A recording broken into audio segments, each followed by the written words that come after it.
गांव के पास एक फैक्ट्री थी जिसके ऊपर हजारों टन सोना छुपाकर रखा गया था। उस खजाने की रखवाली करता था गजू भाई। उसी गांव में राई स्टार नाम का एक लड़का रहता था।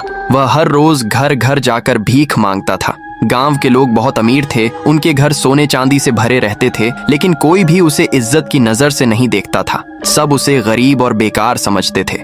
उसका जीवन मुश्किलों में बीत रहा था। गांव में एक आदमी था, पुष्पा, बहुत घमंडी और ताकतवर। उसके पास इतना पैसा था कि वह किसी को भी अपने सामने झुका सकता था।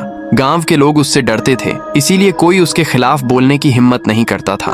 उसका छोटा भाई ज्ञान फैक्ट्री का मालिक था। वह बहुत लालची था और हमेशा और ज्यादा पाने के बारे में सोचता रहता था। गांव के लोग अपनी दौलत पर घमंड करते थे। हर घर में सोना चांदी भरा था। उन्हें लगता था कि उनके पास जो है वही सबसे ज्यादा है, लेकिन किसी को यह नहीं पता था कि असली खजाना कहाँ है और किसका है। सच्चाई कुछ और ही थी। फैक्ट्री का खजाना जिसकी रखवाली गजू भाई करता था, उसका असली मालिक कोई और था, लेकिन यह राज किसी को नहीं पता था।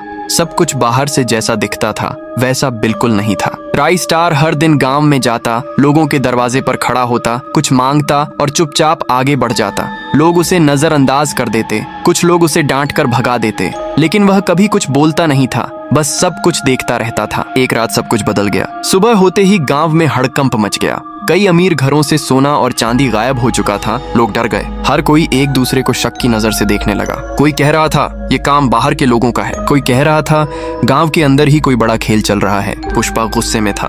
वह चिल्ला रहा था, धमका रहा था, लेकिन उसके पास भी कोई जवाब नहीं था। ज्ञान भी परेशान था।